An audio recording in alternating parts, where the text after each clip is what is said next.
रामचंद्र की जय। सीता शादी के योग्य हो गई, तब राजा जनक ने हर राज्य में सीता माँ के स्वयंवर के बारे में सूचना दी और कहा, जो भी राजा या राजकुमार शिव जी के धनुष को उठा के उस पर प्रत्यंचा चढ़ाएगा, सीता माँ उसे अपना पति मानेंगी। राजा जनक ने शतानंद जी को बुलाया और उन्हें तुरंत ही विश्वामित्र मुनि के पास भेजा। विश्वामित्र के पास पहुंचकर उन्होंने राजा जनक की विनती सुनाई। तभी कक्ष में दोनों राजकुमार भी आ गए। उन्होंने शतानंद जी के चरणों की वंदना करके गुरु के जी के पास बैठ गए। तभी गुरु जी ने कहा, हे तात, चलो, जनक जी ने बुलाया है। देखते हैं भगवान ने सीता के वर के रूप में किसे चुना है।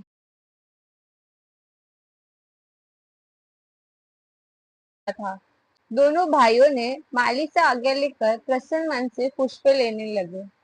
उसी समय माता जानकी वहां आई। उनकी माता ने उन्हें माता गिरिजा की पूजा करने के लिए भेजा था। साथ में उनकी अनेकों सखियां भी उनके साथ आई थीं। सरोवर में सखियों के साथ स्नान करने के बाद उन्होंने प्रसन्न मन से माता गिरिजा की पूजा की और अपने लिए योग्य सुंदर वर मांगा। किंतु उनकी एक सखी फुलवाड़ी देखने चली गई। वहां घूमते घूमते उन्होंने प्रभु राम और उनके छोटे भाई लक्ष्मण जी को देखा। दोनों सुंदर भाइयों को वो एक टक देखते ही रह गई और फिर वे प्रेम से सीता माँ के पास आई। अपनी सखी की ऐसी दशा देखकर सीता माँ और उनकी सखियों ने इसका कारण पूछा। तब सखी ने बताया, दो राजकुमार आए हैं, बड़े ही कोमल और सुंदर है। एक बार अगर नेत्रों ने देख लिया तो देखते ही रह जाएंगे। यह बातें सुनकर एक सखी ने कहा, लगता है ये वही दो राजकुमार है जो गुरु विष्णु श्री राम मिथिला पहुंचे। उन्हें और लक्ष्मण जी को मिथिला की सुंदरता भा गई। वहां उनकी राजा जनक से भेंट हुई। राजा जनक दोनों भाई और गुरु विश्वामित्र को देखकर बहुत खुश हुए। जनकपुर घूमने के बाद दोनों भाई वापस गुरु विश्वामित्र के पास आए। वहां उन्होंने गुरु के चरण दबाए। जब गुरु ने आराम करने को कहा, तब लक्ष्मण जी ने राम जी के चरण दबाए और उनके सोने पर सो गए।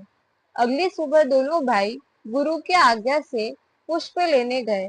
वहां दोनों ने राजा के सुंदर बाग देखे, अनेकों सुंदर सुंदर फूल और हरे भरे पेड़ देखे। बगीचे के बीच में सुहाना सरोवर था, जो देखते ही बनता था।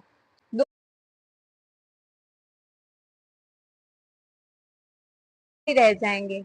यह बातें सुनकर एक सखी ने कहा, लगता है ये वही दो राजकुमार है जो गुरु विश्वामित्र के साथ आए हैं। नगर में बड़ी चर्चा है।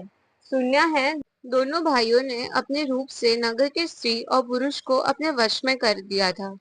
अवश्य दोनों को देखने जाना चाहिए। सीता जी को सखी की वचन बड़े ही प्रिय लगे और वे उनके साथ फुलवाड़ी की ओर चल दी। सीता माँ के पायल और करधनी की आवाज सुनकर श्री राम ने उस ओर देखा। वहां उन्होंने माता सीता को देखा। तब श्री राम जी ने लक्ष्मण जी को बताया कि यही जनक जी की कन्या जानकी है। इनके लिए ही धनुष यज्ञ हो रहा है। यह माता गिरिजा की पूजा करने आई है। उस ओर माता सीता ने भी श्री राम को देखा। दोनों जन एक दूसरे को देखते ही रह गए। कुछ समय बाद माता सीता ने अपने नेत्र बंद कर दिए और श्री राम जी की छवि अपने मन में बसा ली, यह सोचकर कि मन से यह छवि तो कहीं नहीं जाएगी। कुछ समय बाद उनकी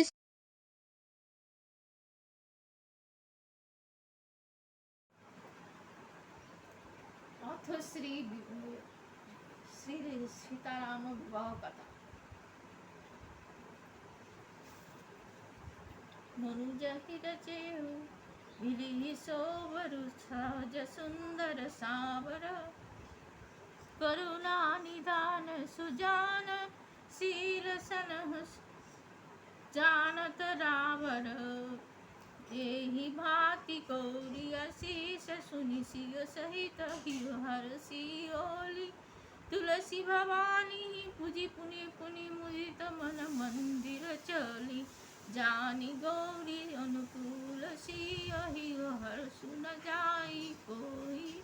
मंजुल मंगल मूल वाम अंग फरकन लागे।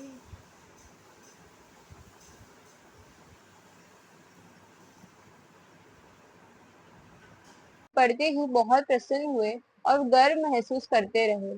राजा ने तुरंत गुरु वशिष्ठ को पत्रिका दी और आदर पूर्वक दूतों को बुलाकर सारी कथा गुरु जी को सुनाई।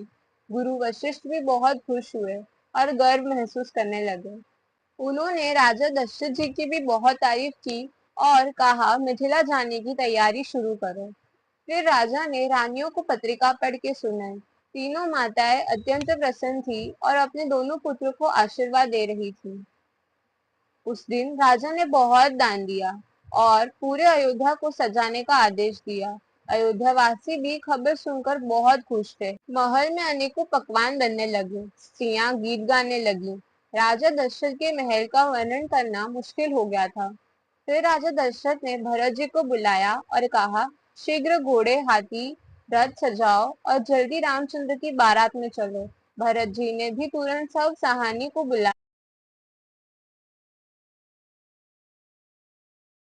लगे। पिता दशरथ जी के आने की समाचार सुनकर दोनों भाइयों के हृदय में आनंद आ गया। संकोचवश वे गुरु से कुछ कह नहीं सके।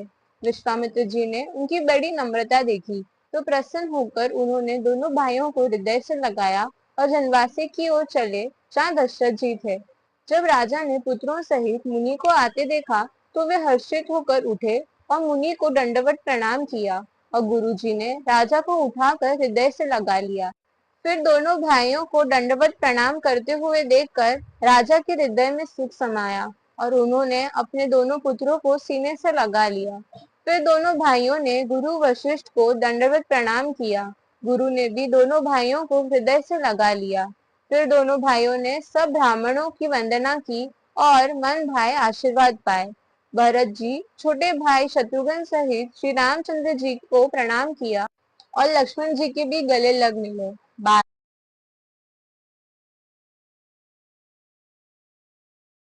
तभी शुभ समय जानकर विश्वामित्र जी ने कहा, उठो राम, शिव जी का धनुष उठाओ और जनक का संताप मिटाओ। जैसे ही राम जी उठे और धनुष की ओर बढ़े, उसी समय माता सीता की मां चिंतित हो गई। उन्होंने कहा, जब कितने ही बलशाली राजा धनुष नहीं उठा सके तो यह कोमल सा बालक कैसे उठाएगा। तभी उनके पास बैठी हुई उनकी सखी ने कहा कि यह बालक धनुष उठाएगा, मुझे पूरा विश्वास है। हे रानी, आप संदेह त्याग दीजिए। सखी की ऐसे वचन सुनकर रानी खुश हो गई। सीता माँ श्री राम जी को देखकर मन ही मन गणेश जी की प्रार्थना करने लगी। धनुष का भार कम हो जाए ऐसी प्रार्थना करने लगी। दूसरी ओर राम जी धनुष को प्रणाम किए और मन ही मन गुरु को भी प्रणाम किया और तुरंत ही धनुष उठा लिया।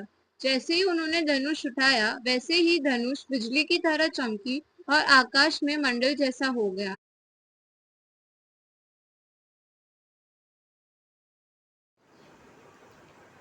এই ভিডিওতে আমি শ্রী রাম সীতা বিবাহ কথা আপলোড করছি। দর্শকরা দেখবেন, লাইক শেয়ার কমেন্ট করবেন, ভালো লাগলে জানাবেন, চ্যানেলটা সাবস্ক্রাইব করবেন।